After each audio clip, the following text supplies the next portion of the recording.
bonsoir, bonjour, peu importe l'heure à laquelle vous allez tomber sur cette vidéo.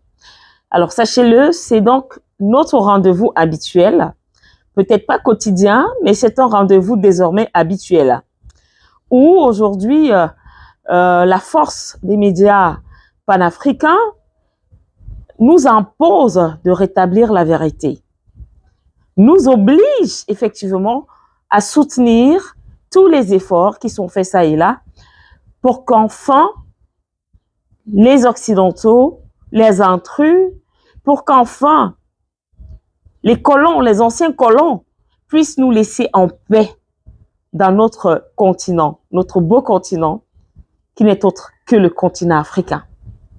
Et aujourd'hui encore, nous revenons avec la République centrafricaine. Ce nom n'est pas anodin. République centrafricaine, c'est le centre de l'Afrique. Et Dieu seul sait ce que regorge le sous-sol du centre de l'Afrique. Seuls les hommes le savent, pas que les Centrafricains. Toute l'Afrique, le monde entier le sait d'ailleurs. Et c'est la raison pour laquelle, malgré les appels à un départ, malgré le rejet, malgré le fait que les populations centrafricaines en ont marre de la présence de la MINUSCA, des Américains et d'autres corps étrangers sur leur terre, ces derniers acceptent les insultes, ces derniers acceptent de se faire humilier, de se faire crier dessus, mais décident quand même de rester en République centrafricaine.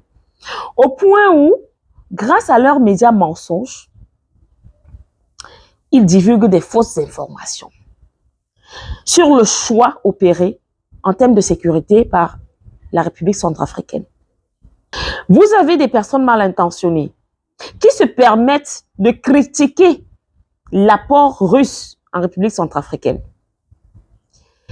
Et pourtant, c'est connu de tous, c'est un secret de polichinelle.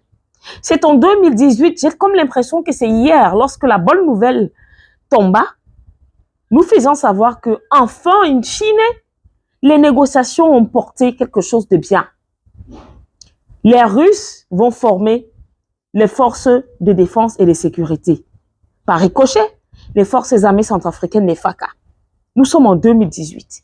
Avec effectivement l'arrivée des armes pour cette formation. En rappelant que depuis 2013, ce magnifique pays de l'Afrique centrale est sous embargo de l'ONU.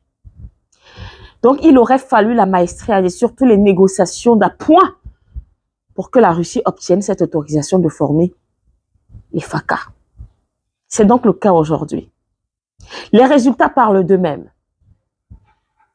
Alors, d'où vient-il que certaines personnes mal intentionnées se permettent de critiquer le magnifique travail, de saper le magnifique travail qui est fait par les forces armées russes?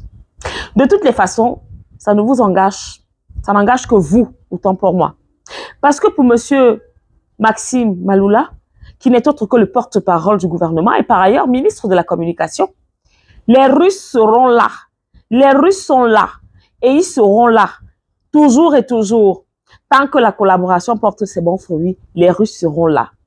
Il a fait savoir lors de sa conférence de presse habituelle, c'était donc le lundi 13 mai, du côté bien sûr de Bangui, où il a réitéré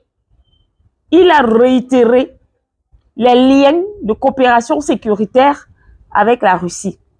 Donc, ça veut dire que les formations vont se poursuivre avec les FACA. Il n'y a rien à faire.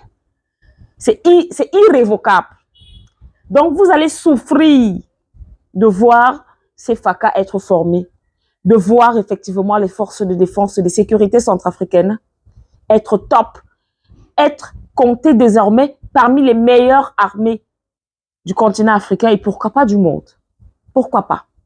Les Russes sont là pour ça et ce sont des paroles d'hommes.